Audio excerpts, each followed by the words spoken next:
अस्सलाम वालेकुम, आप देख रहे हैं फ़ख्र न्यूज़ और मैं हूं सादिया बतूल। सबसे पहले शामिल करेंगे आज की अहम खबरें। नवाब शाह से डिस्ट्रिक्ट रिपोर्टर मोहम्मद आज़म भट्टी की रिपोर्ट। District health officer doctor Asadullah Dahri की हिदायत पर doctor Javed Qureshi, focal person IDSR और AD खासखेली और RHC काजी अहमद की टीम की जानिब से काजी अहमद के करीब गाँव गंदवार मोहार UC गोरहम माड़ी से एक्यूट गैस्ट्रोएंटराइटिस में मुब्तला 3 ख़वातीन मरीज़ों को रेस्क्यू करने के लिए फौरी रद्द-ए-अमल। रेस्क्यू 112 की एम्बुलेंस को पुलिस स्क्वाड के साथ PCHM स्क्वाड में नाजुक हालत में मुंतकिल कर दिया गया। डॉक्टर जावेद कुरैशी आपकी इंसानियत की हकीकी खिदमत और रात गए हाई रिस्क एरिया में कीमती इंसानी जान बचाने के लिए शाबाश। डॉक्टर जावेद कुरैशी, दिन भर आपकी अनथक कोशिशों और खिदमत को बहुत सराहा जाता है।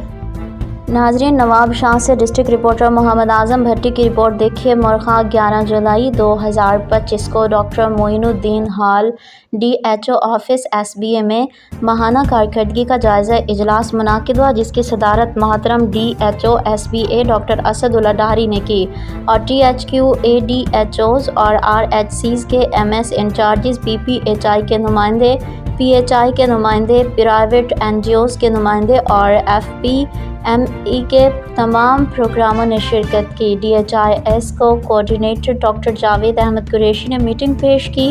DHIS के तमाम KPI और IDSR के बारे में तफसील से तबादला ख्याल किया गया। तमाम वर्टिकल प्रोग्राम के DFP ने गुज़िश्ता माह की कारकर्दगी के बारे में बताया। डिस्ट्रिक्ट SBA में काम करने वाले निजी NGES ने अपनी कारकर्दगी के बारे में तफसील से बताया। फिल वक्त के लिए न्यूज़ स्टूडियो से इतना ही। मज़ीद खबरों और अपडेट्स के लिए देखते रहिए फ़ख्र न्यूज़।